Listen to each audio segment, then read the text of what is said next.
Good morning, Austin, and welcome to the Atheist Experience. I was looking forward to the monitor to see if they was going to tell you who did today's guest. But my name is Ray Blevins. This is my co-host Jeff D. Hi, folks.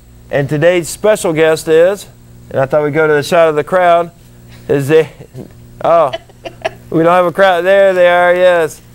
This is part of Atheist Community of Austin here. And this is going to be something we're going to try to do on a quarterly basis. And if you remember, it was the winter solstice of the last time we had. So we just picked the spring equinox to remind us of our pagan roots here. And speaking of, that has a lot to do with how they picked Easter. I don't know if you knew that or not. What's that? But, the equinox? Yeah. Easter is the first Sunday after the first full moon after the spring equinox. And that's how they determine Easter. I don't know why they came up with that, but so that's sure. What the heck? That's the Christians' tie to the pagan history there, and so we're not afraid to have fun with it there. Usually we go into announcements of the group. Atheist Community of Austin meets every Sunday down at the Hot Jumble Bakery, and it's a bigger crowd than this. This is the few that got up early with me Sunday morning here. I do appreciate you guys coming down. But once we're done here, we'll head down to the Hot Jumble Bakery. And then today at West 5th and Lavaca. Thanks for reminding me. But also today, there's a March for Families going on.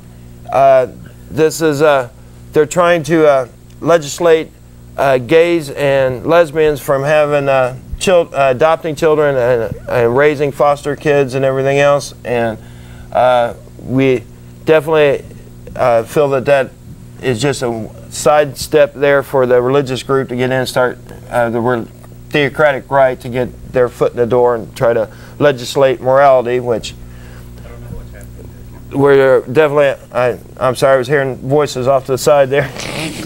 Gets me confused right in the middle of my talk. But that's going on. As a matter of fact, do we have the details on that, or? I have some information on that. Yeah, I was going to say we got skip Rodney straight to right that. over here. Straight to that one. Well, maybe Rodney's the guy we should talk to. You want to pass the microphone over to Rodney there, and you can remind us the exact location. I appreciate it, Rodney. Okay. This is Rodney Florence from Atheist Community of Austin. Well, the march starts at 12:30, or you're to be at Municipal Auditorium by 12:30. It will march up Congress Avenue to the Capitol building, and then there will be a rally there.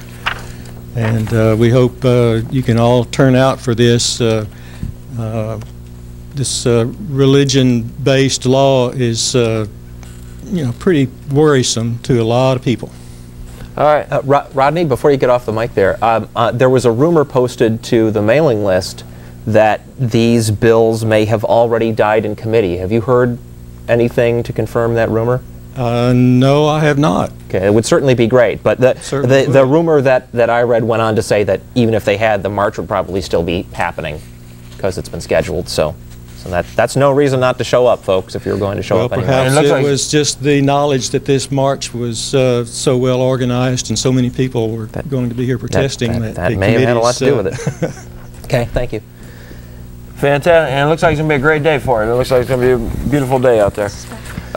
We got some more. You can come on in too, Earl, and find a chair there. And we got room and chairs in there. Yes. Remind everyone, this is March 21st. We are taking your phone calls live there. It's kind of hard to read there, but the number is on the screen. Yeah, why don't we give them the number? It's 472-CALL. 472-CALL, folks. Yes. And it says March 21st. If you're watching on March 21st, we are live. So I remind several people in our group that missed the show. Jeff D was on Channel 24 News this week. Yeah, lucky me. 15 seconds of fame there. They were discussing the new billboards. The quote, God billboards is how they titled it. That was one of the issues they brought up. And it was 10 seconds of fame, so I still have 5 left. Okay, there you go. I don't want to lose those last 5 seconds. Joe Zamecki, a former member of this group and now working with the American Atheists in New Jersey, took the call apparently from KView 24 out there in New Jersey when they were looking around for somebody to represent atheists in Austin during an interview. And he gave them a bunch of phone numbers, and I happened to be the one that they could find at home. So they interviewed me, asked me a bunch of questions about religion-related issues, such as in Austin, such as the atheist bill, or the God billboards that are going up. Excuse me, boy, wouldn't I like that? The God billboards, the ruling against coaches leading their students leading their team members in prayer before sports events at schools. And what was the other thing? Oh, the lack of a prayer room at the new airport. I said a bunch of stuff. The only thing they used was my comment that, you know, it's not really a surprise to see Christians trying to do stuff to build up their memberships, since the word is that membership in churches is down worldwide. But I did say a bunch of other stuff, and I'd like to take this opportunity to read into the record the things that KView 24 did not see fit to broadcast. I told them that as an atheist, billboards purporting to offer messages from God mean about as much to me as billboards purporting to be messages from other fictional characters. I said that Christians might want to ask themselves who's putting up these messages and what gives those people the right to make up brand new quotes from God. They also might want to ask themselves why any real God would need a publicity campaign. And I pointed out that school-sponsored prayers before sports events or any other time violate the separation of church and state, and that this country was founded by victims of state religious oppression, and that the separation of church and state is there for the defense of all of us, religious and non-religious. So that's that. Well, in the rest of the story, the billboard was vandalized the very next day. Apparently it was, and I drove past it this morning. It's already been repaired. So they actually got the billboard on the news twice. So they showed the billboard the night when... You know, it just suddenly occurs to me, if I was a real paranoid person, which luckily I'm not. So I'm not seriously suggesting this, but boy, it would be awfully clever of them to vandalize their own billboard. Yeah, and then it would actually show up twice. And it's we certainly do not support the vandalizing of public property. We don't support interfering with other people's right to free speech, and we're certainly not behind or not in support of the vandalizing of that thing. If those guys want to put up billboards from God, they have every right to do so. Yes, and I'm wondering if it wasn't a Christian vandalist vandalized it just because they were trying to put first person on God there, and they might be offended by the Sure, yeah, there's all kinds of reasons why Christians might be offended by that. Yes. So who knows? Anyone from the group have a comment about the billboard? I'd love to hear. Did one of you guys do it? Wasn't me, honest. Well, apparently not. Do it. Do you think, as an atheist, that there's a message that atheists could put out on a billboard that would be worthy of a billboard? I'm sure there's tons of them, but my mind's a blank. We'll talk to the microphone. Oh, okay. I don't know if, as an atheist group, if we would ever be able to afford a billboard. Well, you know, the word is that that those messages were put up by the company that owns the billboards. So we get an atheist owning a billboard company, then we're in. Well, as long as you didn't take a tax write-off, I wonder if you tried taking a tax write-off for that. I have no idea. There's only one billboard company in the city of Boston. I don't know all the billboards. All right, no, I just wanted to see if there was any equal time cost. How much would know what it costs to have a billboard like that?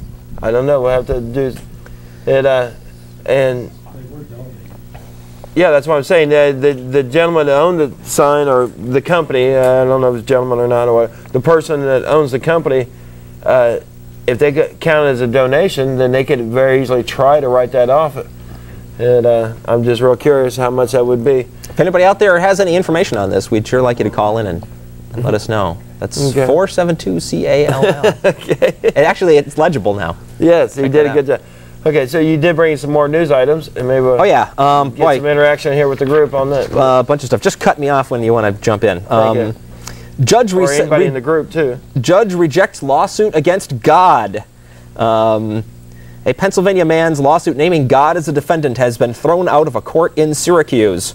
Donald Drusky, 63, of East McKeesport, Pennsylvania, blames God for failing to bring him justice in a 30-year battle against his former employer, the steelmaker now called USX Corp. Quote, "Defendant God is the sovereign ruler of the universe and took no corrective action against the leaders of his church and his nation for their extremely serious wrongs which ruined the life of Donald S. Drusky," the lawsuit said.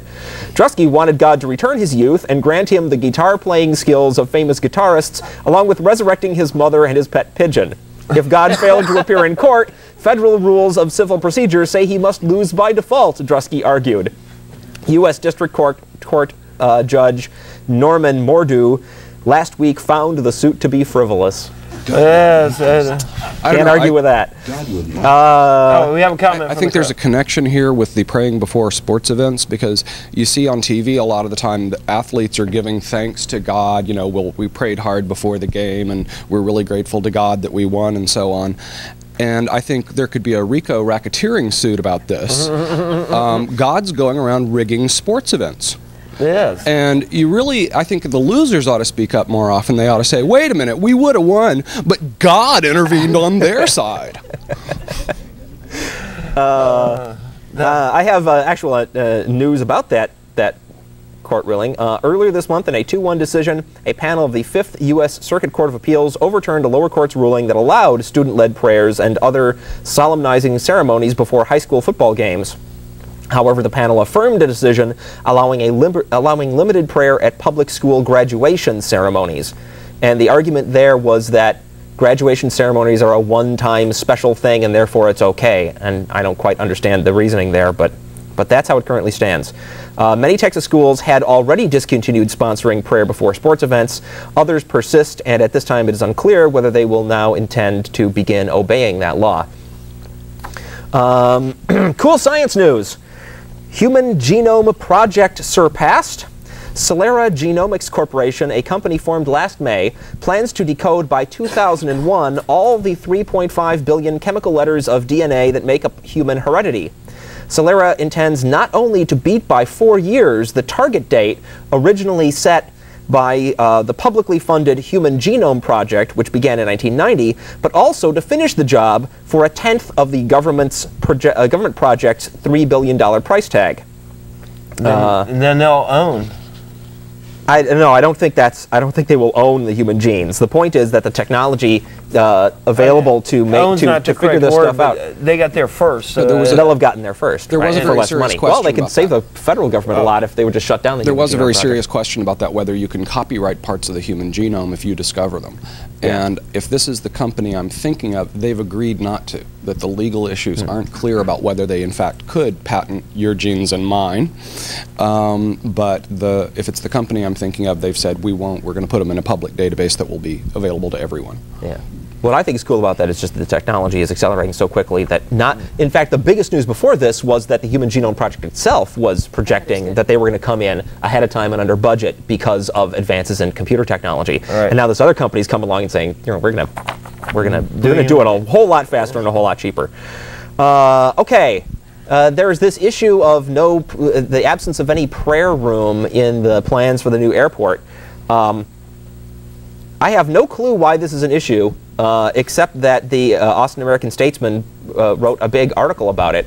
Apparently they got one letter complaining that there wasn't a prayer room in the new airport, and now KVUE 24 picked it up as an issue, and I just don't get it. The old airport didn't have a prayer room.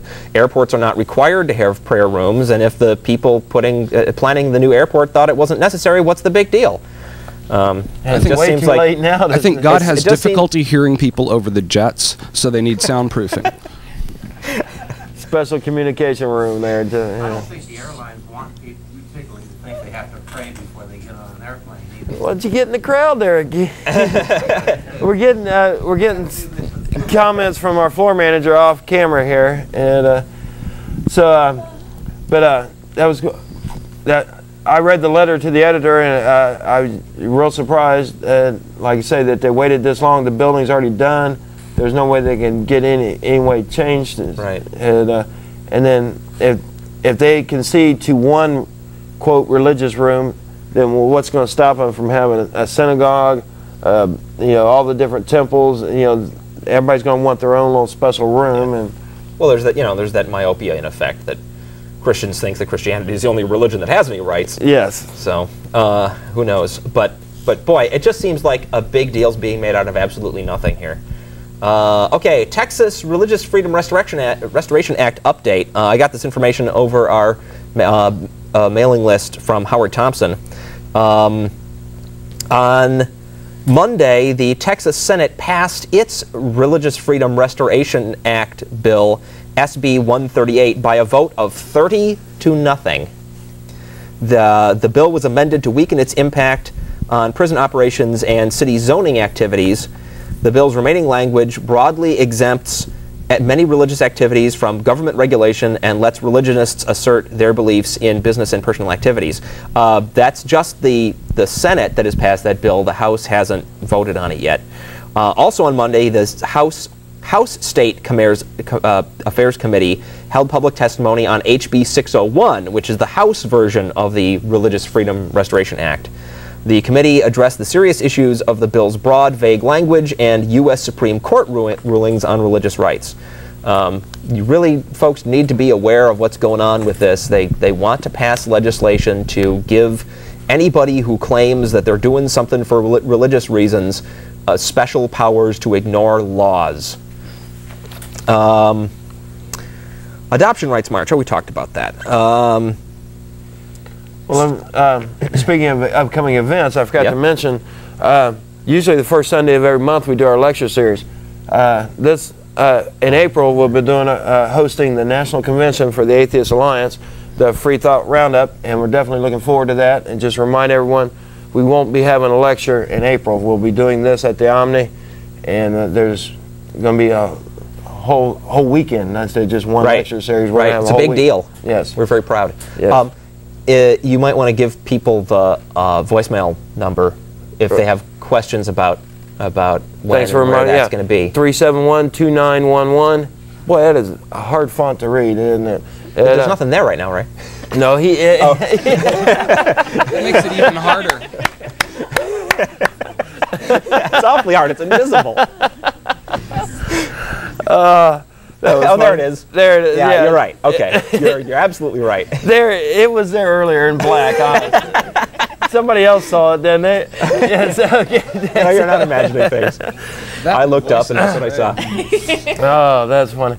But yes, we're definitely proud to be doing that. We're having a lot of great speakers. Dan Barker has come on, and KLBJ Morning Show, let me plug that, is actually going to have Dan Barker on the morning show.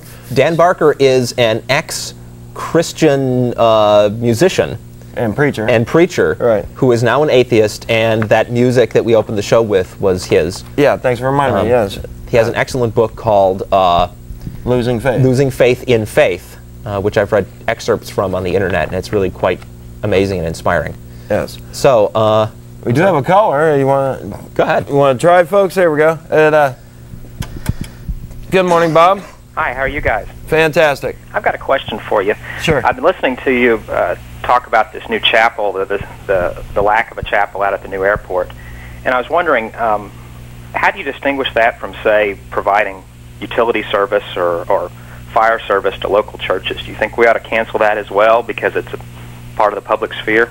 As long as they were paying their fair share of taxes, I would love for. I don't think they pay enough in taxes, but any citizen that is part of the society that's doing their fair share, paying their taxes and everything else, deserves every equal protection of the police, fire department, and the whole every.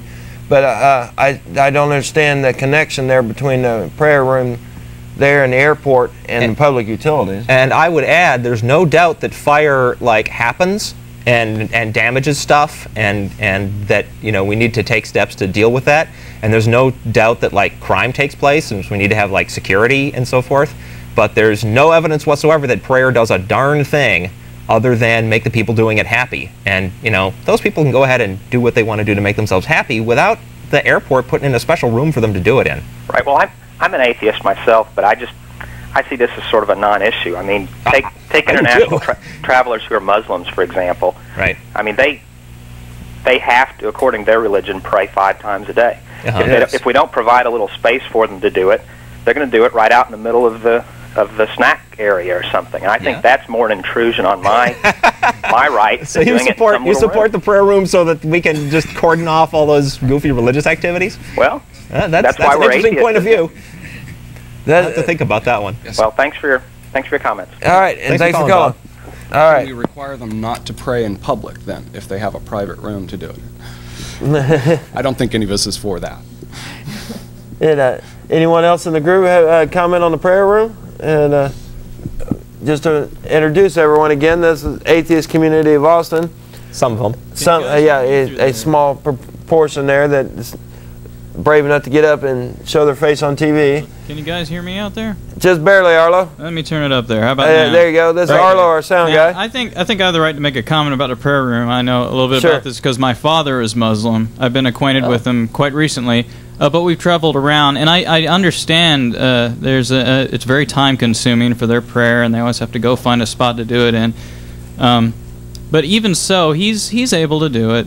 I don't think he would even ask for such a thing. Yeah, it's hard to see how you can have a group that like makes up some goofy rules about things that they have to do and then turn around and require the rest of society to make it especially easy for them to follow their goofy rules they've imposed on themselves. And he always finds a spot with no trouble, and I don't think it'd be any harder for. And I assume this was for Muslims. But did you say this was being asked for by Christians? I don't know who wrote the letter.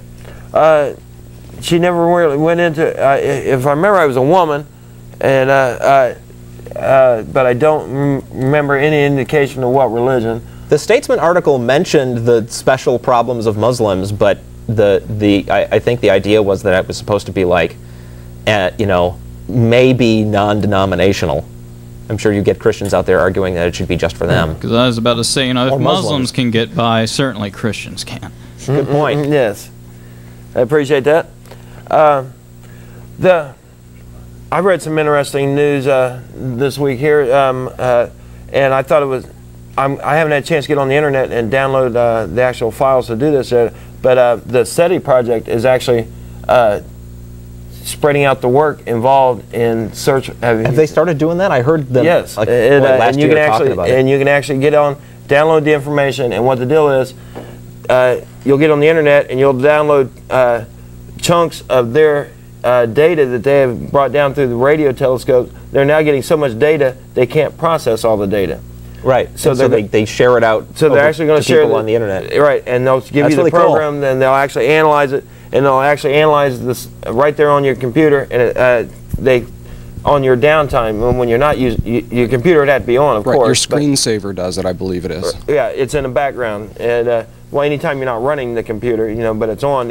And then once it's done with all the calculations, it would actually come up and tell you it's done, and that you could go in there, send that block information back, and download more. Like I said, I thought that was fantastic. I just read about it yesterday. Right. This has been done before. I think the first example where they did this was for cracking the government DSA encryption standard to show how weak it is. And what they did, you know, the people who were for good internet security so that you can have privacy on the internet farmed out the computation of doing a demonstration of cracking this code to a bunch of people's PCs. And they said, look, a bunch of people for no money can crack this code, which shows it's not very secure. Interesting. And, but it just shows you how much computer power we now have at our hands, especially with the internet and everything else. Once you start combining all those computer power. Right. And almost all of it's going to waste. That Yes. actually, you know, 90% of the CPU time in the world is just going to waste, making your little screensaver go boop, boop, boop. And, but I felt that was something that I'd like to get downloading, maybe get some the group involved in, and we'll see. But I'd love the idea of one of us getting the chunk that has the actual evidence from terrestrial life there, or a signal there. I think that would be so fantastic if any private individual, not just one of our groups, but the idea that they spread that out through private individuals, have no knowledge whatsoever about what the program's actually doing, and then I don't know, and then they download the information back, and they would find out that they've actually done it. It'd be sort of like winning the lottery. Yeah. You know, so you download the stuff to take the chance to see if you'll be the one, and you'll be the one in, you know, several trillion or whatever it is. Discover aliens while you're sleeping. And then it's hopefully your name would go down in history with it there, you know, the first confirmed contact there. That'd be Thank you, Arlo. I hope that went out on the air. That was good, Arlo. But yes, you got more news articles? Yeah, more. This is something that's been particularly bugging me because you just don't see this being mentioned in the news anymore ever since it became clear that the Serbians are the guys that absolutely refuse to involve themselves in any peace initiatives. What they want to do is they want to totally crush the Albanians and genocide them. It should be remembered that the Serbians are Christians and the Albanians who they are conducting their campaign of genocide against are Muslims. I'm not saying that this is evidence that being a Christian makes you a genocidal maniac, but I am saying that this is evidence that it certainly doesn't stop you, and it may, in fact, and is in the case of Serbians, their religious beliefs are being used to justify their campaign of genocide. And the news is just not talking about this, and it really bugs me. And they identified the two sides by their religious distinction up until the point where it became really clear that the Christians were a bunch of creeps. Russian officials link religious extremists to bombing. The Russian government said Saturday that religious extremists could be responsible for the bombing of a market in the troubled Caucasus that killed more than 50 and wounded 3 times that many. Officials revised downwards the death toll from Friday's blast, saying 51 were killed when the bomb tore through the main market in Vladikavkaz, the capital of North Ossetia, about 50 kilometers from Russia's breakaway Republic of Chechnya. The majority religion in North Ossetia is Russian Orthodox Christian, and several of its neighbors are predominantly Muslim. That's exactly the same situation that's going on in Serbia. The region is awash in political, religious, and ethnic hatred. Boris Yeltsin's envoy said the group has not specifically identified itself, but sent a message which suggested that the motive behind the blast was religious fanaticism. Once again, clashes flare in strife-torn northern Indonesia. Christians and Muslims are also killing each other in Indonesia. These activities reportedly range from scuffles to torchings, armed conflicts, and carrying around severed heads on pikes. I have no idea which side, if not both, is primarily responsible for the more severe atrocities, but it's also clearly religiously motivated, or at least religiously justified. Oh, Jesus Christ! Thank you, Arlo. You want to try a color? Yeah, go ahead. Okay, it's a nice break there. It's the end of the Christians versus Muslims stuff. Hey, we have to do a score pad here. Keep a running score. It's just terrible what's going on out there. Yes. All right, we have a caller, Tim. Hey, Ray.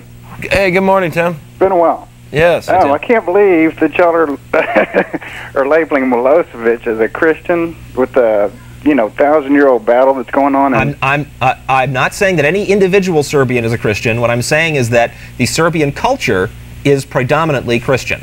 No, well, that's Orthodox Christian. I mean, you're making it sound like they're killing people in the name of Christianity or something. Some of them are. I absolutely know for a fact that they are justifying their activities. Some of them are justifying their activities because of their religious beliefs. That goes back, I mean, that's an age-old battle. Sure. Those guys, I mean, they were in Yugoslavia. I mean, it's already gone. A blink of an eye in the history of that battle. Okay. But, I mean, I don't think it's even fair to even associate Christianity with what's going on over there. They do. Well, Christianity associates itself that way. I mean, there isn't somebody who speaks for Christianity, but there are a whole lot of people who claim to be Christians who go around killing a lot of other people. Yeah, it's only the major media outlets in the U.S. that are brushing under the carpet the fact that the Serbians are Christians, and many of them justify their atrocities by saying that the Muslims are evil and satanic and have to be wiped out. I mean, that's a former Soviet bloc country. That's not a predominantly any kind of religion. I mean, those are your guys. Those are Darwinian. Tim, go on the internet and research this, okay, and then call us back. All right, go right ahead. All righty. All right. You have a good day. Denial, denial, denial. Did you have something, Earl? You look like you wanted to say. Pass the microphone to Earl. No, better not to say anything in that case. Nothing to say that would be pleasant enough. Oh, okay. We've seen that. You look like you had something there. But go ahead, Paul. Okay, well, we've seen this sort of thing before. If you look at slavery in the United States, slavery was justified in the United States by Christian as Christian. That you could read the Bible, and in the Bible it talks about how God tells you how to treat your slaves. And God in the Bible never tells you not to have slaves. Okay? So, and in the Bible there is a lot of genocide. Read about Joshua. Joshua was all about killing other people and taking their stuff. Okay? And historically, and into this century, people have used the Christian Bible to justify genocide. And they're still doing it. That's the point. And it may not be what Jesus would have wanted, whatever he actually said, but given what the Bible is and its influence on our culture, the Bible has, for a very long time, been used to justify genocide in the name of Christianity. And that may be considered inappropriate by people who think Jesus said certain things and not other things. But there is the historical fact that Christianity has been used to justify genocide and is still being used that way. Yeah. Yeah. I just want to say that Yugoslavia wasn't part of the communist bloc, or the Soviet communist bloc. It was an independent communist nation. Good point. Okay. Yes. I didn't know that. Tim slipped that one right by me. I wouldn't have known that. Thank you, Howard. I had something else on the tip of my brain there, and I never forgot what it was.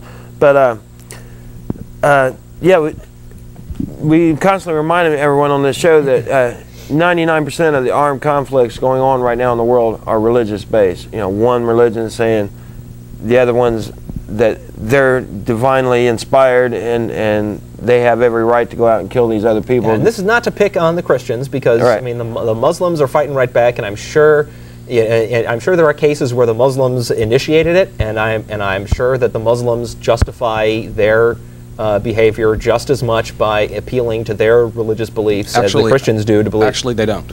Don't they? No. In Serbia, to a large degree, you have to realize that the country was fairly cosmopolitan before all this came down. That it was a fairly civilized place with a civil society with a lot of people with different ethnic backgrounds who basically got along. And then there was this power vacuum when the Soviet Union collapsed. And what happened was basically the Christians decided to kill everybody and take their stuff.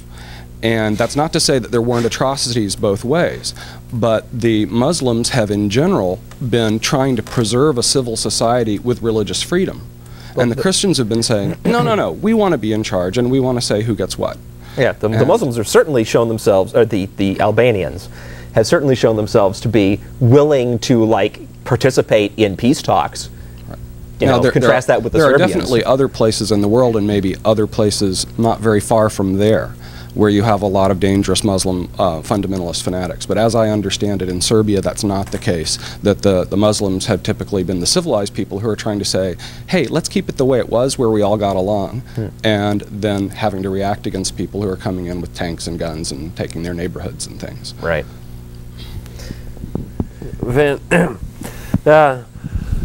I definitely need to do more research on myself, and I hear about it every day in the news, it's amazing. You go to CNN and you read through their website, and you read the news reports on this, and they just completely buried the entire religious angle to it. It's amazing.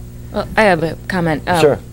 in a certain sense, people are correct when they say, well, this is an age-old fight and religion has very little to do with it.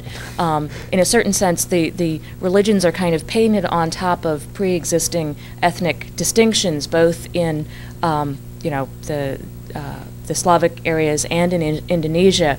But the problem is that these groups have taken religion as a justification for their pre-existing ethnic distinctions and reasons for killing each other, and they're now saying, not just saying, we hate them because they're the other guys, they're saying we hate them because they're the other religion. Yep, absolutely. Right. So most human conflicts are based on economic conflict, but religion is often used as a way to say, oh, we don't have to admit that. We don't have to talk about this like civilized people. Yeah. But just to remind everyone, this is March 21st. We are live. This is a large assembly of atheists here. And if I may contribute a piece of... You sure can, Arlo. There's something else that slipped by in that last phone call, but he was calling the communists our guys. Oh, yes. Now, you got to remember, for one thing, there's a difference between communism and Marxism. Marxism.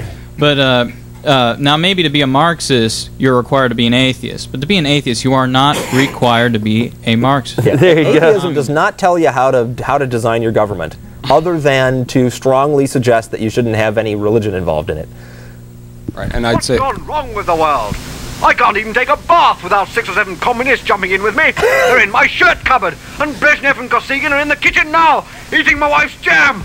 Oh, they're climbing up my legs, and I can see them peeping out of my wife's blouse. Why doesn't Mr. Mortling do something?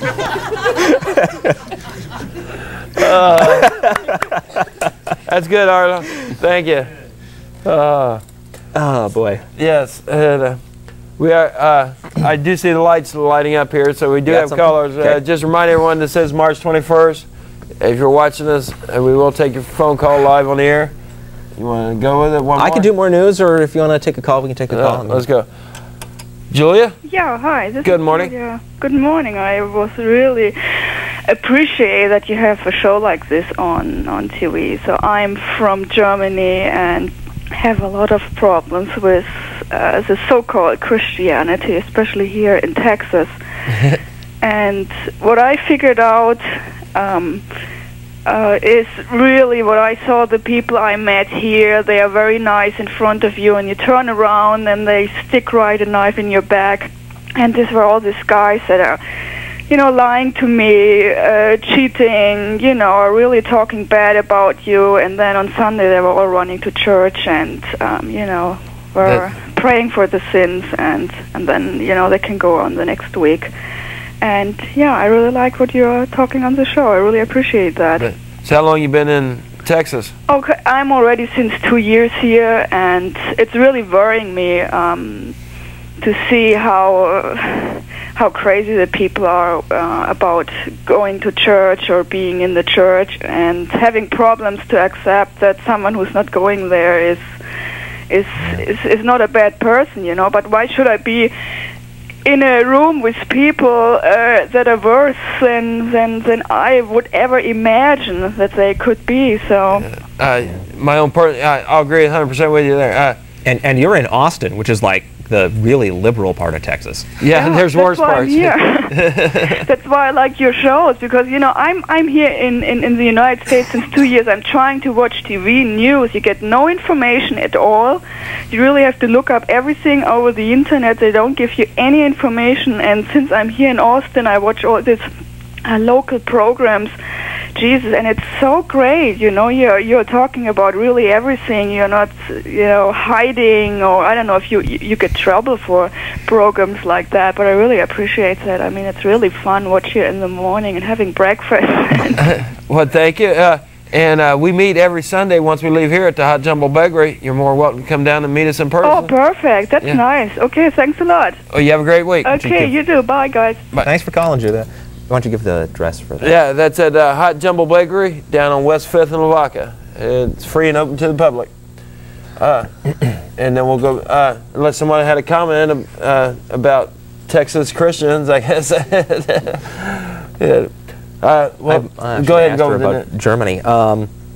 Okay, yeah, more news. Almost near the end. In fact, very last thing. NASA finds more evidence of possible life on Mars.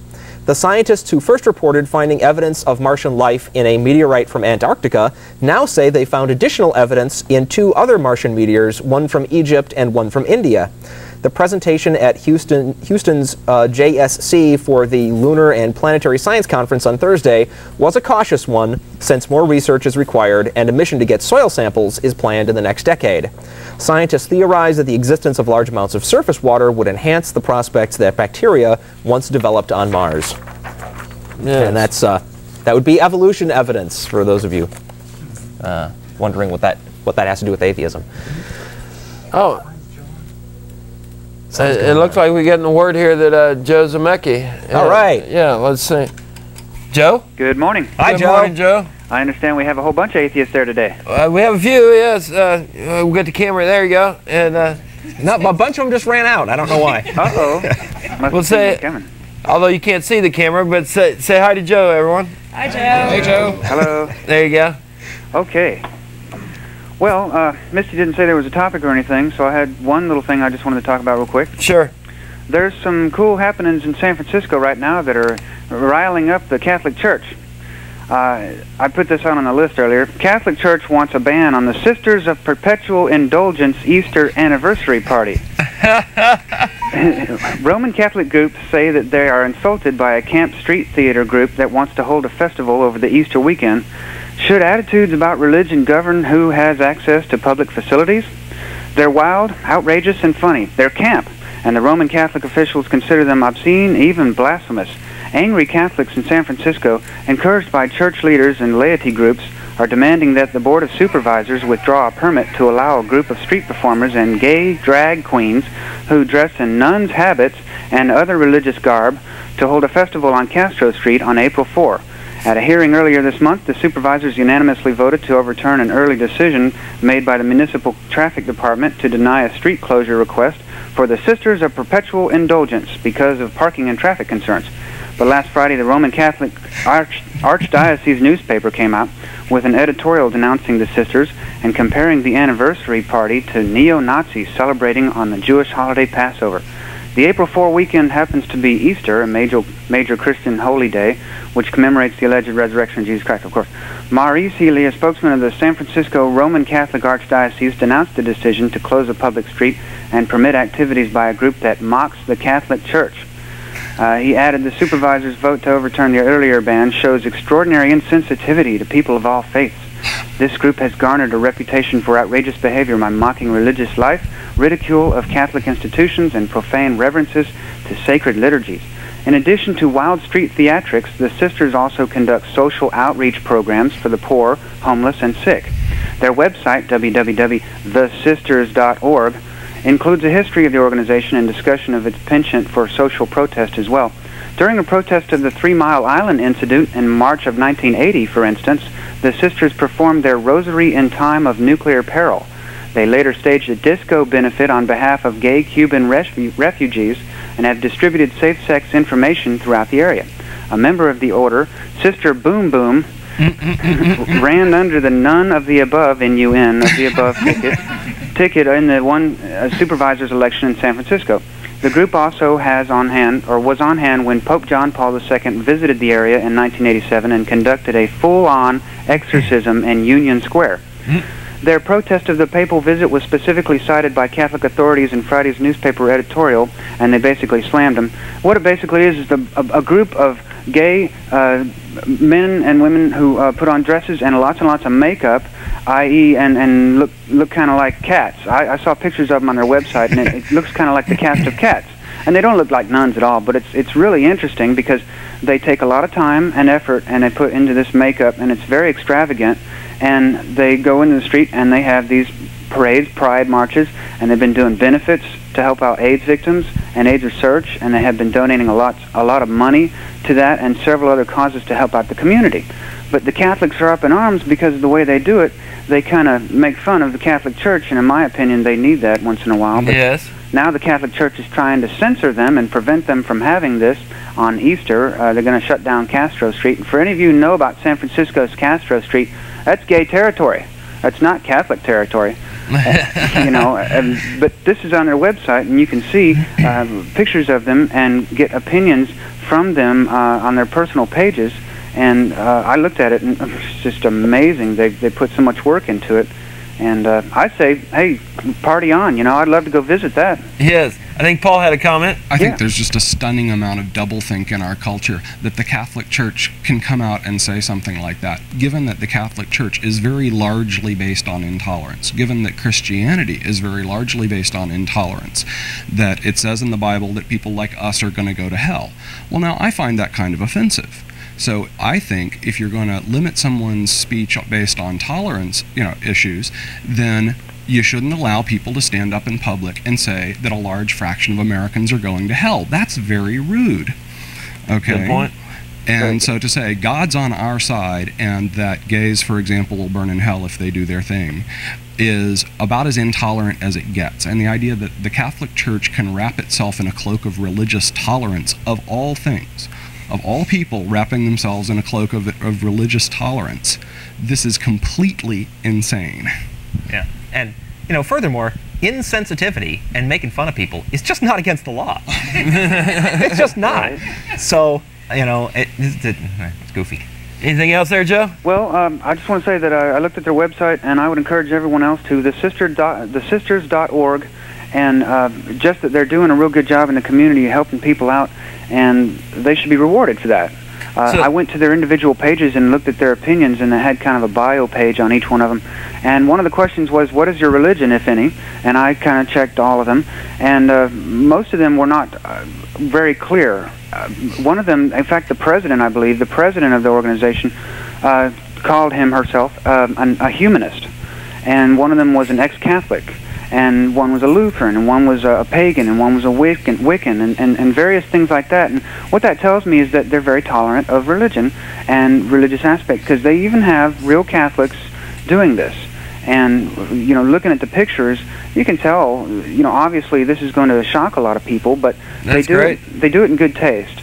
And the costumes are very professionally done, and, darned if some of them don't look just like really sexy women. And I wanted to compliment them, send them an email, and say, y'all are doing a great job just on the makeup and hair and costumes alone, because I'm sure they get plenty of email, yes. Oh, definitely. Well, I think we should support them also because the supervisors, the board of supervisors in San Francisco are being deluged right now with opposition to that, and people are crying out for censorship. They want this to be censored. So it'd be great if somebody could drop a line to them and let them know that, censorship is wrong, and even if they have something unpopular to say, that they should have the right to say it. Exactly. So that's about all I had to say. What would really be cool is if I could get put back on hold and listen to the show for a while. You sure can. Well, great. Thanks a lot, and see you, everybody. You have a great week. Y'all behave. Yes. You too, Joe. Okay, he's back on hold. And then we'll go to Mason. Mason? Hello. Hi there. Good morning. This is a first-time watcher and first-time caller, I guess, and I'm really happy to see open dialogue on things that really matter to me in my life. I'm 22 years old. I guess the point I need to ramble off for about 10 seconds about me. First off, I'm a spiritual person, not an atheist, but I'd like to say that that in no way divides me from you, because the divisions that are put on us, i.e. Catholicism, atheist, spiritual person, whatever, these lines are all drawn by people in power and the government to divide us, because we can really accomplish nothing on this earth in division. I'm sorry, I'm kind of nervous. As an individual? Yes, exactly. I see the point you're going, but go ahead. I've read in books that Catholicism and many religions, actually early on, they kind of raped magic in a way. I'm not sure if any of y'all believe in magic. But I don't think you'll find too many believers in magic in this group. Yeah? As in too many or not too many? None. Pretty much none. Right on. Well, but there's magic. I mean, we have David Copperfield and all those other... There's prestidigitation. There we go. Okay. That's cool. The magic that I really, believe in is more a sense of everything is magic, i.e., there is nothing real. And, I don't know, basically I just wanted to pull up the fact that divisions and barriers have got to go. I mean, atheists, all religions should pull together and make this world a better place, because it's not about God, it's not about you know, anything that we can't prove. Magic. Nobody can prove magic. That's why science doesn't believe in it. That's why most people don't believe in it. That's why I didn't believe it until I saw it for myself. And you can debate that, you know. What you saw it for yourself? What did you see? Well, if you really want to be honest, I think I saw God, but I still don't, you know, necessarily believe in one guy sitting up there, as in God would be an energy force of flowing through everything, in everything. Science does believe that there is a universal code built into the genetic structure, you know, the atoms or whatever, and everything. Like we could be all just a big particle of dust on some donkey's ass, you know, 5 miles away, but... excuse me, science believes this? Yes, there are a lot of scientists that do, actually. No. Yes, actually. No. Why do you say no? No, there are a lot of people. There are a lot of people calling themselves scientists, pretending to be scientists, that believe wacky stuff like that. But I think if you look into it, you'll find that's not the case. You think if I look into it, I'll find you all on the case? You'll find that it is not the case that scientists believe that like we're a bunch of nothing dust particles. I mean, what you were saying, that was just goofy. I'm still want to get to the point that he saw God. He says he saw God, and what was he wearing? You see, I guess you weren't listening to what I said. It wasn't an individual being; it was a force. You saw a force? Are you sure it wasn't gravity? Pardon me? Are you sure it wasn't gravity? There's lots of forces. Yes. How do you know this one was God? Well, it was something I knew, and the things you know from the inside are the strongest things, the things that no one can tell you right or wrong about. I think there's a lot of historical evidence that that's really systematically false. That basically, historically, if you look at the development of human thought, anything that's based on that kind of gut feeling usually turns out to be wrong, and that the history of civilization, the history of intellectual advance over the last 2,000, 3,000, 4,000 years has been largely a history of going, oh yeah, that stuff that seemed like common sense, or that stuff that I had a gut feeling about, or that stuff that I trusted what somebody else wrote down about their gut feeling about, it almost always turns out to be completely false. Sir, you in the blue, are you married? Yes. Do you believe in love? Sure. I think that kind of answers my question. It's something you really can't prove. Like, you can't prove that I didn't No, I can prove that there's love. Okay, well, what I'm saying is, there's no way to really prove that I didn't experience what I experienced. I'm not trying to get into a fight. I'm not saying I can prove that you didn't experience what you think you did. All I'm saying is that historically, whenever anybody says that, they generally turn out to be wrong. All right. And so you could be right. You could be the first.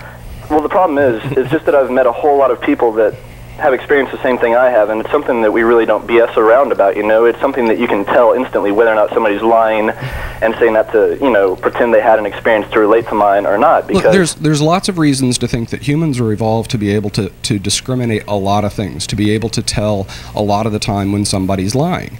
That we're evolved to be smart, we're evolved to think about what other people think and to go, does that make sense? And we're evolved to read a lot of body language cues, and a lot of the time we can tell when somebody's lying, and a lot of the time we can't. And there's another big problem that people often take something like that as evidence that there's spiritual stuff going on, but there's really no need for that hypothesis. There's plenty of other explanations of things like that. As far as taking that one thing and too far, it wasn't so much just that, but everything that had led up to that and everything that has happened since. You see, it's more looking at everything as a whole and realizing that there is no way that that one event could have been falsified. I mean, I really wish I had time to sit down and talk to y'all, because it wasn't a question whether your event was falsified. It's whether or not you interpreted the information correctly. You might be interpreting a natural physical phenomena that you cannot explain yourself. You don't have the knowledge or the experience to explain that, and then you just, well, God did it because I don't know the answer. Well, we've refused to do that. If it's something I don't know the answer to or I can't explain it, I don't throw out the God. I go look and do the research and try to find the best answer I can. To me, it sounds like you just took the easy way out. I think we have two problems here. One is there's a very common problem of attribution error. People experience something, they see something, and they think it's this thing that they want to think it is, and they take that as evidence, when if you really look at it, it's not very convincing. So you can have all kinds of emotional experiences, and that really doesn't count as evidence of some kind of supernatural force that pervades the universe. You see, as far as that goes, I myself was not a believer. I would have considered myself an atheist, actually, before this even happened to me. But when it happened, it totally changed my mindset, you see? Like, the way y'all are speaking right now, believe me, I'm really glad to be talking to y'all, by the way. Thank you. It's like, I don't know, I really wish I had time to sit down and tell you the whole, like, 2 or 3 hour story, but... This event would take you 2 or 3 hours to explain this event. Definitely, because like I said, it's not just the one event, it's everything that led up to it, and everything that happened since. I'm sure that you have an idea in your mind of how all this stuff works together, fits together, and how it all reinforces one bit, reinforces the other bit, and leads you to a conclusion. I'm sure you've got that. The question is, underlying all of it, is there a scrap of evidence? And if there isn't, the thing to do is not to believe that. You've said a couple of things to lead me to understand that, in your view, if you can't disprove a thing, then it's okay to believe that thing, and that's just bad reasoning. Actually, the point I'd like to make is the exact opposite. I didn't believe it until I saw it. That's the first thing I said.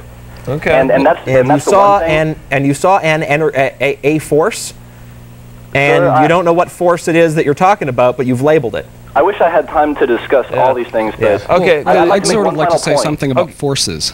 Oh, he had one final point. Okay, get your final point because we have other callers. Go ahead. Don't believe it until you see it. All right. Thank you. You have a great week. All right, Paul, go ahead. There's a lot of this pseudoscientific talk these days about spiritual stuff, like, you know, and a whole lot of it got really reinforced with Star Wars, that you have the force that pervades the universe. Well, I got news for people. Forces are usually pretty boring and impersonal, right? There's no reason to think that there is a blue glow that pervades the universe that somehow cares about us and has a light side and a dark side. And people keep appropriating the language of technology and talking about forces because they don't want to get pinned into saying something like, I think it's an old guy with a beard. And people back off from making very specific claims about God to something that's vague enough that nobody can disprove it. Right. But there's really no great appeal to thinking that there's a force that pervades the universe that's different from, say, gravity. But if you call it gravity, then it's not as much fun to believe in. Can I just? Yeah, and we got several callers. Yeah, I heard a great rumor that I want to propagate here, even though it's probably not true, but it's a great rumor about Star Wars. And that was that George Lucas himself is so shocked and unhappy about the impact that his Star Wars series has had on various New Agey kind of beliefs, that in the new Star Wars series, he was going to reveal that the Force was really not any kind of spiritual anything, but actually that the known universe was pervaded with these little miniature robots, nanotechnology robots, and that the whole ability to attune yourself to the Force was actually getting contact with these little robots that would then do completely physical things to make magic effects happen. Boy, that would be great if that was true. And Amanda, you had a point? Yeah, George Lucas was a student of Joseph Campbell, and Joseph Campbell has also been taken to mean all mythologies are true. And George Lucas and Joseph Campbell are on record as saying mythologies should be viewed as having a purpose and having a meaning, but they shouldn't be viewed as being true. Now, Joseph Campbell sometimes says there are truths to the myths, but if you listen and read Joseph Campbell carefully, he's very clear to say these are human psychological truths, not supernatural truths, and they've been cast into symbolic ways to make them more memorable, more poignant, and meaningful. Great. You know, that's what he talks about, the Force, to perceive of human beings as being interconnected, to perceive as nature as being interconnected, the whole Gaia theory as mythology.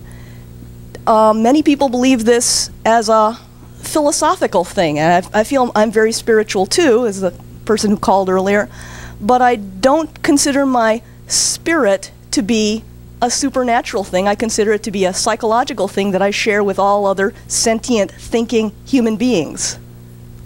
Excellent point. Thanks. And now we'll go back to the callers, and we got Patrick. Hello? Whoa. Hello? I don't know what happened there.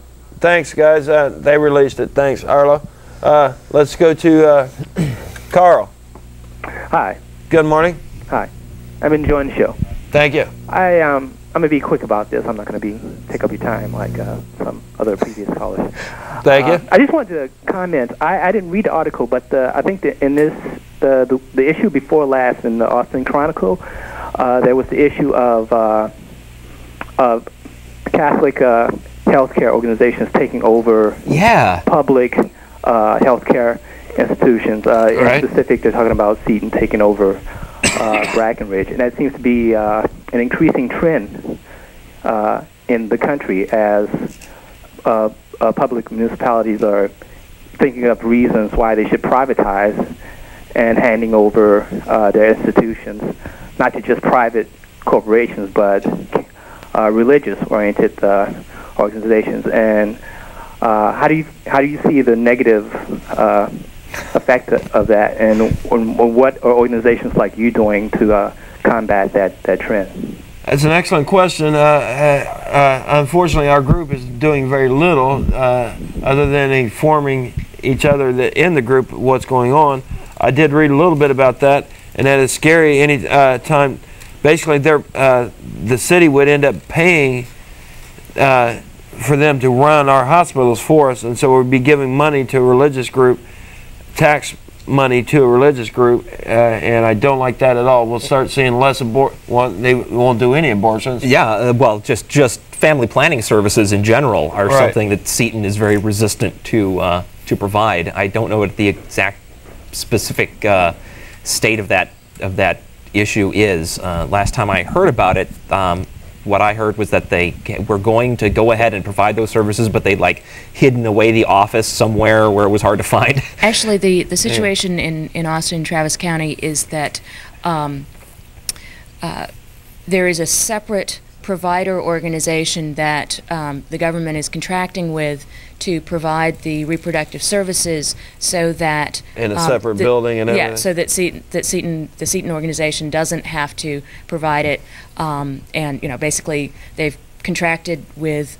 I don't recall the name of the organization, but they've contracted with these people to do the reproductive service. They've contracted with Seton to do everything else, and that's actually it was portrayed in the Chronicle article as a fairly good compromise situation, given that they were turning over the hospital to the Catholic organization. That other municipalities, I think one that they mentioned was Luling, basically they had the Catholic organization come in and take over their health care and said, oh well, about reproductive services.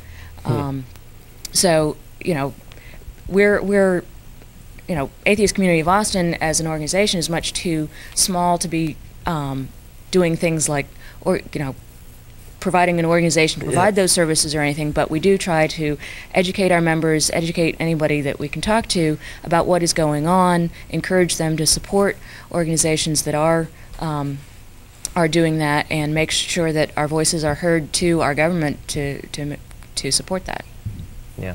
Excellent question, Colin. Everybody who's not a Catholic ought to be really, really, really worried about this development. And there are lots of places in the country where basically it's a small town and the only hospital is one that's run by the Catholic Church, and you cannot get family planning services, including birth control. And now the vast majority of people in this country are pro-birth control, including most Catholics, I believe, or at least a very large fraction of Catholics.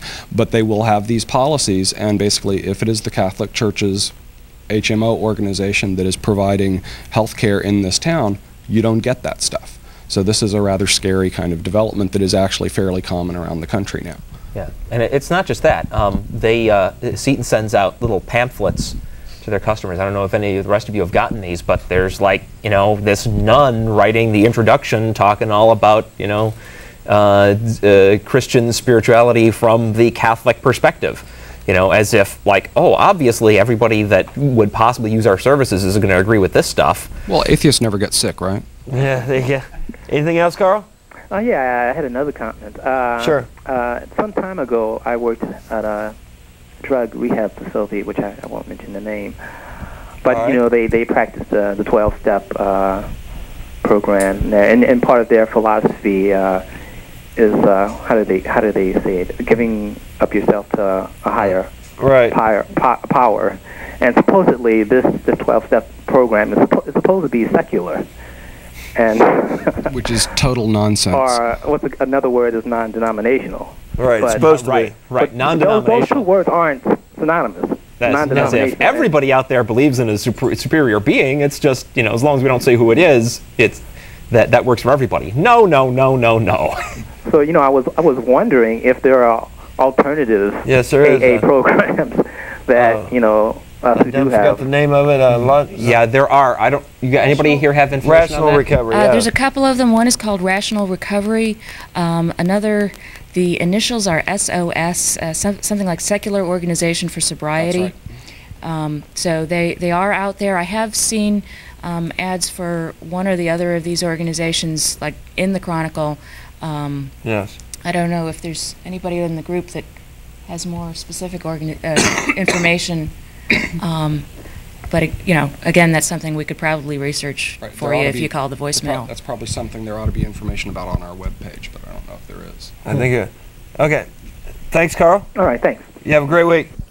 Hey, since we're talking about Catholic hospitals, I got to share the creepiest thing I'd ever seen at Seton, and I swear this isn't a joke. This is true. All right. When my grandmother was in for surgery, and she's fine now, but she was in for surgery, and she stayed a couple of nights, and the IV bag was being held by the crucifix on the wall. I swear to... We knew they were good for something.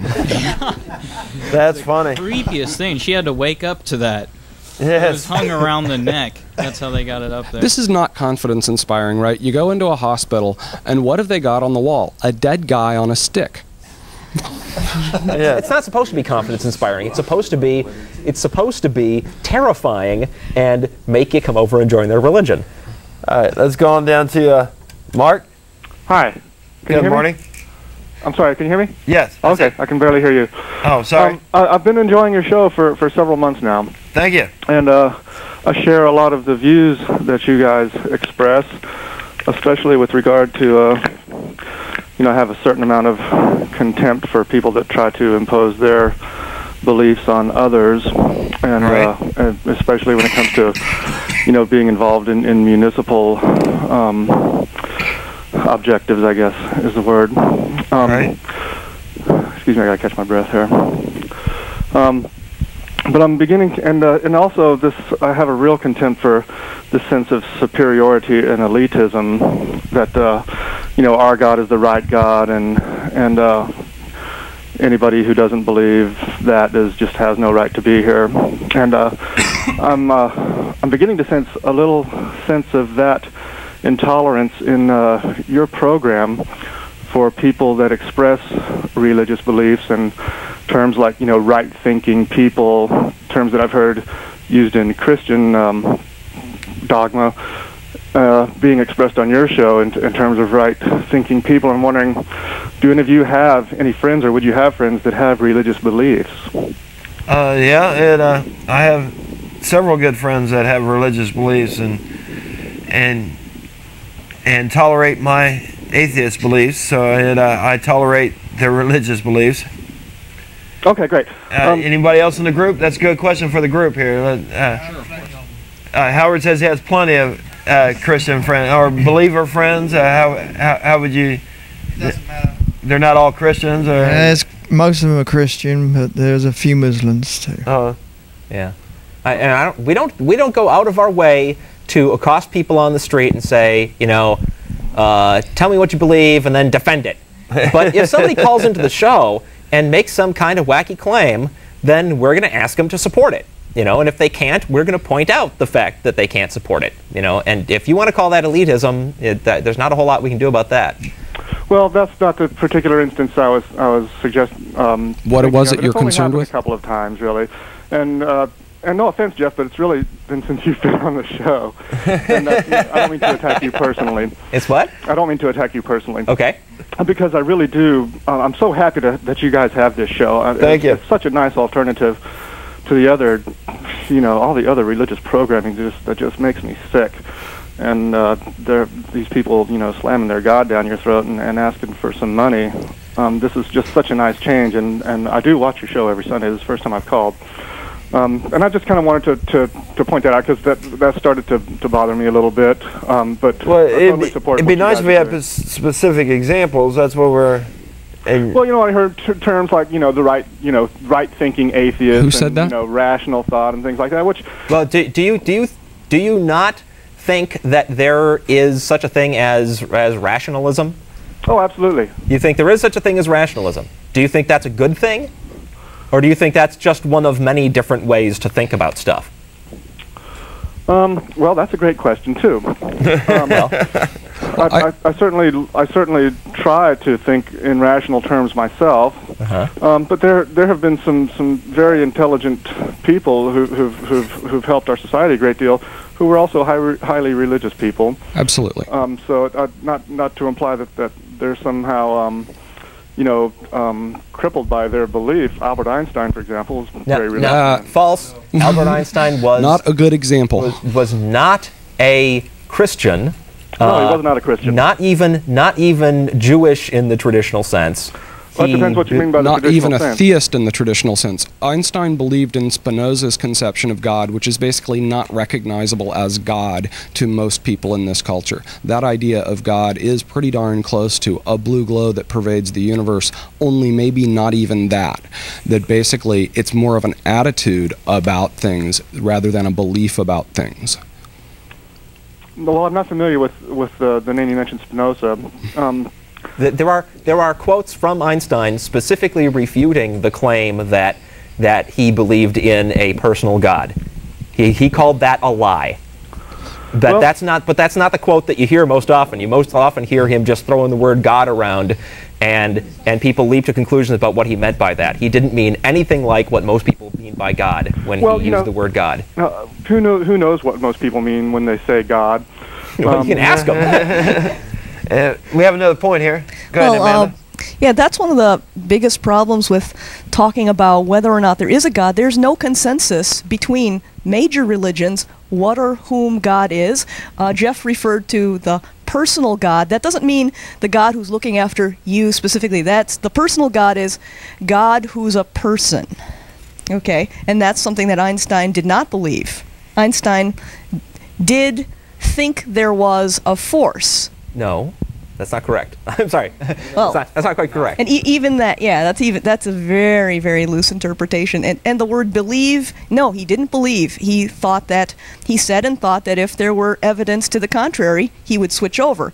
That's not faith and that's not belief. That's just, it's a working theory. All right. Anyway, we have more comments? Go ahead. Yeah. I wanted to speak actually not directly to those particular issues, but to thank the caller for raising the issue of the possibility of intolerance among atheists. I think there can be a fine line sometimes between building solidarity within our group and within people who take our perspective on things, and demonizing or ridiculing people who don't take that point of view. Well, and so that's what I was something that we beginning to should say. be aware of and try to tread that line more carefully. Although, on the other hand, I think maybe we ought to tread it a little less carefully, because when you think about it, what we're here to do is say that we believe certain kinds of things, disbelieve certain kinds of things. This is our show, right? And we're perfectly happy to have a discussion where we give our reasons for saying why we believe certain kinds of things, disbelieve others, and to evaluate other people's arguments for their beliefs.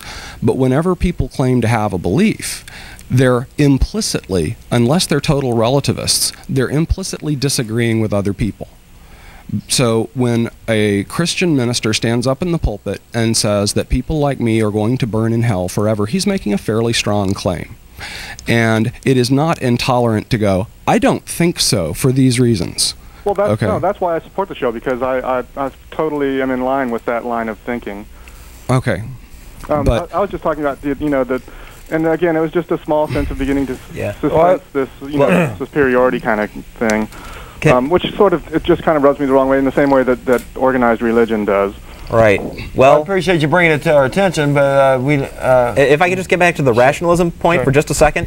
Well, if I may ask a question, sure. The fellow mentioned a relativist. Is that some sort of a belief system? Relativism is a general kind of belief system. There's actually several flavors of it, but the idea is that there is no absolute truth, that there isn't a reality out there that's independent of our minds, that reality is, you know, there's actually several different kinds. There's epistemic relativism, which basically says there is no truth independent of people's beliefs. And then there's moral relativism that says there are no moral truths that are true independent of people's beliefs. And most atheists are not relativists. So this is actually one of the misrepresentations of atheism, that there are many, many people who believe that atheists have no grounds for a moral belief and atheists have no moral beliefs. And this is just totally ludicrous, because atheists are as moral as anybody else. So, did that answer your question? Yes, thank you. All right. You have a great week. Yeah, nice, and keep up the good work, guys. Thanks. Thank you. Thanks for calling. The one thing I wanted to say about I rationalism. want to get some of the back row in there too. Oh, okay. Go ahead. At least introduce yourself in the back row there. We got Samuel, and let you know we got more back there. I'm Samuel. Hi, I'm Peggy. You probably can't see me, but I'm here. I'm Ken. And Rodney. Yes, I appreciate it, guys. Yeah, I just wanted to make sure and at least introduce you folks in the back row, because I do appreciate you all coming down here this morning and being part of the show. So go ahead, Jeff. I interrupted. Oh, yeah, the thing about rationalism. I mean, sure. if you think that if you're not a relativist and you think that there really is stuff going on out there, and you think that there are sensible ways to think about stuff and not sensible ways to think about stuff, then I have trouble with the idea that insisting that people think sensibly about stuff constitutes intolerance. Now, it may be presented in a strong fashion. It may be presented without much hint of tolerance, but I'm willing to argue that thinking in nonsensible ways about things is something that shouldn't be tolerated, that it's just bad. Well, I think there's two different kinds of tolerance. I think everyone in this group is for freedom of speech. It's not like we're intolerant and say people shouldn't be allowed to say that. So like what I was saying about how the Catholic Church shouldn't be able to make public appearances because they say rude things about people, which they do in a really big way, that was a joke, right? We're very much in favor of freedom of speech. Everybody has a right to think anything they want to think, and we have a right to make fun of it if it's really silly. There we go. All right. Oh, unless you had a point. I'm sorry. Well, go ahead, Amanda. We'll try very hard, not on public access television, to call other people's beliefs goofy. Okay, thank you. But is it intolerant to be intolerant about intolerance? Yeah. Thanks, Arla.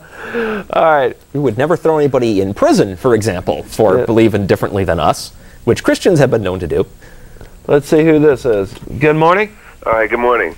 So we're all microorganisms that have been floating around in the ocean that have evolved and crawled out of the ocean, and now we're here. Now we're some kind of like animal. We are an animal with tentacles coming off of our bodies as limbs. We have these eyeball things that we call eyeballs that we see light, they reflect light and stuff. Okay, right? We're all animals. Now our country is based around God. In God we trust. If you look at the money, now this is not a thing on God. Now what I'm saying is, what do we do if we have no beliefs? How do we control the masses if you have no moral? There's a difference between not having a belief in God and not having any beliefs. Well, what about the people that can't handle that? In God We Trust got put on our paper money in the 1950s.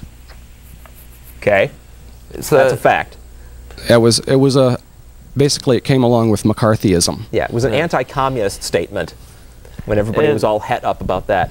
And there's plenty of historical evidence for the people getting together socially and coming up with social rules and order without having a religious belief whatsoever involved anywhere. And most of the founding fathers were deists, not Christians.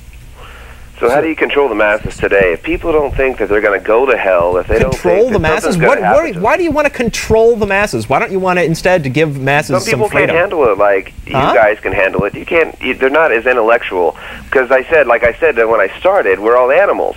If you caught that, I don't know if you did or not. Yeah, you went on at some length about it. But the whole point, you lost me with the tentacles thing, though.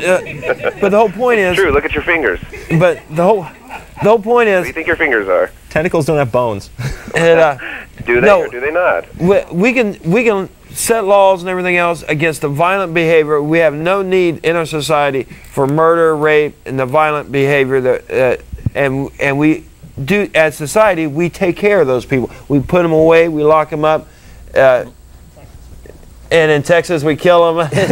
Why is? I'm sorry. Go on. So how hard is that to understand? And Rodney has a point too, Arlo. I just want to say, why does the definition of animal have to be something that runs around just ranting and raving, killing everybody in sight? Yeah, they don't kill their own kind. That's for most of them don't. Yeah, but Rodney had a point. Go ahead, Rodney. Well, we've sort of moved off the point a little bit, but if we were to really be constitutional with a motto on our money, we would say, "In us we trust." In us we trust. As in we, the people. That makes sense. Any other points, caller? That's pretty much it. One more thing. The thing about the kids on the show, that kind of bothered me a little bit because they go to school. Their friends might see them. They might call them freaks and stuff because kids are hard on other kids.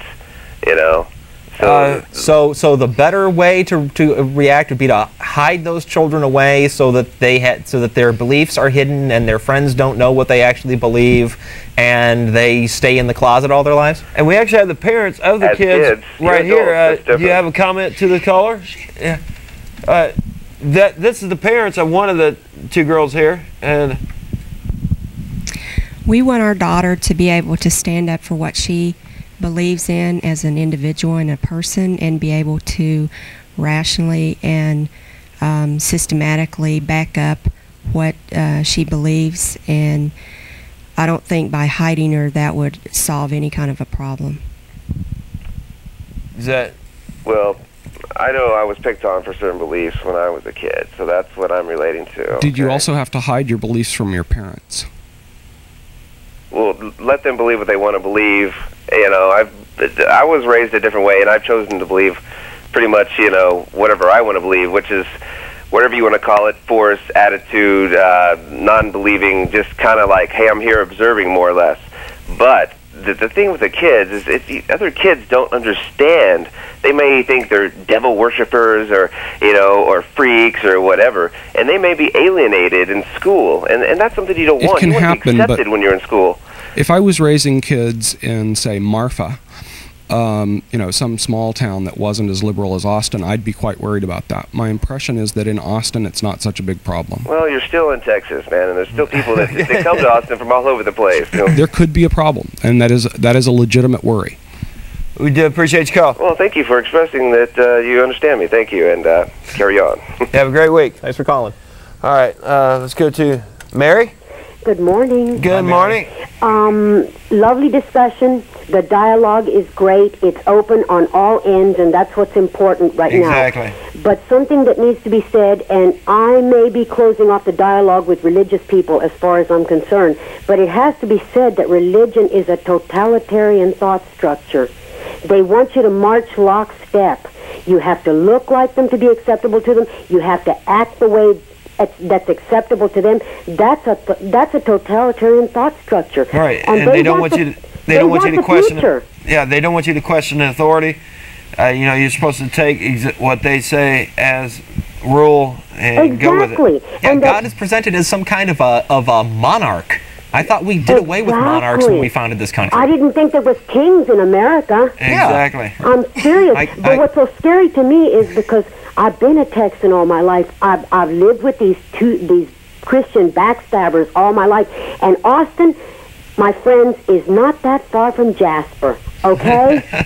And that's all I have to say. All right. Thank you. You have a great week. Yeah, there's all this talk about getting religion out of politics. I don't have any problem with God in politics. God can have a vote like anybody else. Of course, he'd have to prove his citizenship. All right. Let's go on down to Jim. I believe in miracles. Since Ray came along, Ray Blevins is a sexy thing. Thank you, Jim.